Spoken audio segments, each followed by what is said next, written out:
देखो टुनटुनी, अब तक तुम 11 बेटियों को जन्म दे चुकी हो। मुझे सिर्फ एक बेटे की इच्छा थी। इस बार बेटा ना हुआ तो तुम एक दर्जन बेटियों की माँ बन जाओगी और मैं तुम्हें घर से निकाल दूंगा। हे भगवान, इस बार तो मुझे एक बेटा दे दो, नहीं तो मेरे पति मुझे घर से बाहर निकाल देंगे। टुनटुनी अंडे पर बैठी हुई थी। तभी अंडा टूटने की आवाज सुनकर टोनू आता है। टुनटुनी बताओ, बेटा हुआ है या बेटी? अरे तुम जवाब क्यों नहीं देती हो? तुम रो रही हो, इसका मतलब तुम्हें फिर से बेटी हुई है। अजी, मैं आपको क्या बताऊं, ये आंसू दुख के नहीं खुशी के आंसू है। भगवान ने इस बार हमें बेटा दिया है। अरे वाह, आओ बेटा मेरे पास आओ, अब से तुम मेरे साथ रहोगे। टुनटुनी मेरी बात सुनो, मैंने तुम्हें घर में इसलिए रखा हुआ था क्योंकि मुझे एक बेटा चाहिए था। अब तुम इन 11 बेटियों को लेकर इस घर से निकल जाओ। अजी, मैं इन 11 बेटियों को लेकर कहाँ जाऊंगी? इनका पालन पोषण कैसे करूंगी? इनको कहाँ रखूंगी? मुझे कुछ नहीं सुनना है, बस तुम अभी के अभी यहाँ से निकल जाओ। ठीक है, जहाँ भगवान ले जाएगा मैं अपनी बेटियों को वहीं ले जाऊंगी। कोई ना कोई सहारा तो मिल ही जाएगा। आप हमारे बेटे का ख्याल रखना और इसे अच्छे से पढ़ाना। इतना कहकर टुनटुनी अपनी 11 बेटियों को लेकर घर से निकल जाती है। वो दिन भर जंगल में भटकती रहती है कि उसे रहने के लिए कोई आशियाना मिल जाए, लेकिन उसे कोई जगह नहीं मिलती। आखिर में वो एक घर का दरवाजा खटखटाती है। तभी एक चिड़िया बाहर निकल कर आती है। क्या काम है, बताओ। बहन, मुझे तुमसे एक मदद चाहिए। मेरे पति ने मुझे मेरी बेटियों के साथ घर से निकाल दिया है और मेरे पास रहने के लिए घर नहीं है। क्या मैं कुछ दिन तुम्हारे घर में रह सकती हूँ? कुछ दिन के अंदर मैं दूसरा घर ढूंढ लूंगी और फिर यहाँ से चली जाऊंगी। बहन मेरी मदद करो। अगर किसी के पास घर नहीं है तो उसे अपने घर में रखना मेरा ठेका नहीं है। और वैसे भी तुम्हारी इतनी सारी बेटियां हैं, मुझे इनसे अपना घर गंदा नहीं कराना। लेकिन तुम्हारे पास एक रास्ता है, बताओ ना बहन, मेरे पास क्या रास्ता है? मैं अपनी बेटियों को कहाँ लेकर जाऊँ? तुम अपनी बेटियों को अमेज़न के जंगल में ले जाओ। वहाँ पर कोई पक्षी नहीं रहता और तुम्हें घर बनाने के लिए बहुत जगह मिलेगी और तुम्हें वहाँ खाना भी मिलेगा।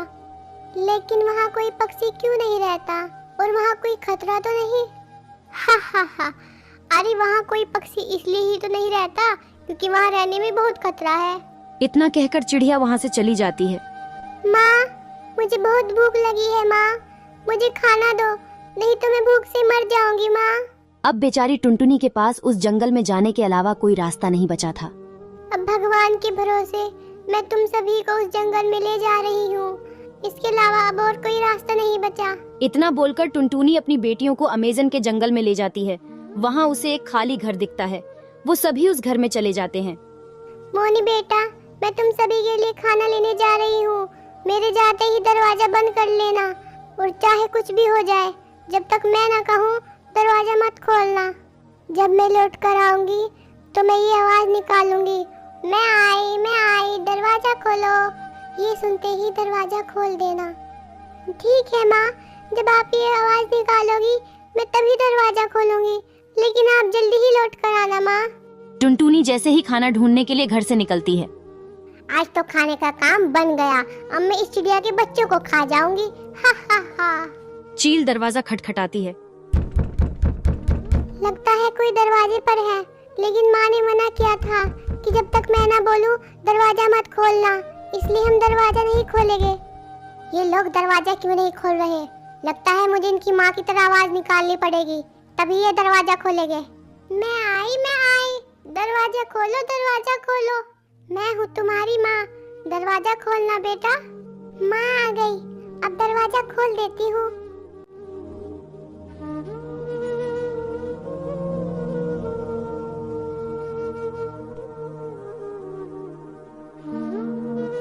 अरे, तुमने मेरी माँ की आवाज निकालकर मुझसे दरवाजा खुलवा लिया।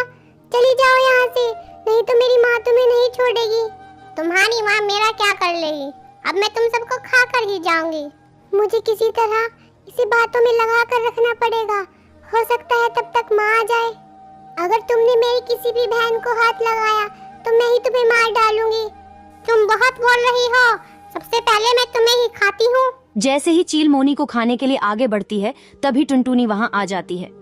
रुको चील, खबरदार, अगर तुमने मेरी बेटी को हाथ भी लगाया तुम मेरा क्या कर लोगी? मैं तुम्हारे सामने ही तुम्हारी बेटी को खाऊंगी। तभी टुनटुनी चील पर हमला कर देती है। दोनों में लड़ाई होने से चील की मौत हो जाती है और टुनटुनी घायल हो जाती है।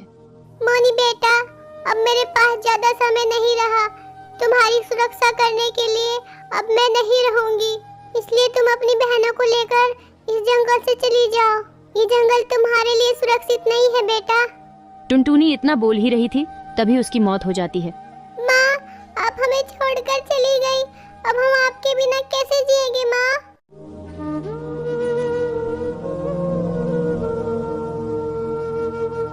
सभी बेटियां दुखी मन से उस जंगल को छोड़ देती हैं। मोनी दूसरे जंगल में घर ढूंढ लेती है और सभी बहनें मेहनत करके अपना पेट पालती हैं। एक दिन एक बूढ़ा चिड़ा उन्हें दिखता है। वो बैठा हुआ रो रहा था। तभी मोनी उसके पास जाकर पूछती है, आपको क्या हुआ है? आप रो क्यों रहे हो? बेटा, आज मैं अपने बुरे कर्मों की सजा भुगत रहा हूँ। मैंने अपने बेटे के खातिर अपनी पत्नी और अपनी बेटियों को घर से निकाल दिया था, और मैंने जैसे ही उसकी शादी की उसने अपनी पत्नी के खातिर मुझे घर से निकाल दिया। पिताजी, मैं आप ही की बेटी हूँ, आप फिक्र ना करो, आप हमारे साथ चलो। बेटी, मुझे माफ कर दो, मैंने तुम सबको घर से निकालकर तुम्हारे साथ बहुत गलत किया था। पिताजी, आप हमसे माफी ना मांगो, आप हमसे बड़े हैं, चलो आप हमारे साथ चलो। इतना कहकर मोनी अपने पिता को अपने साथ ले आती है और वो सभी मिलकर खुशी से साथ में रहने लगते हैं।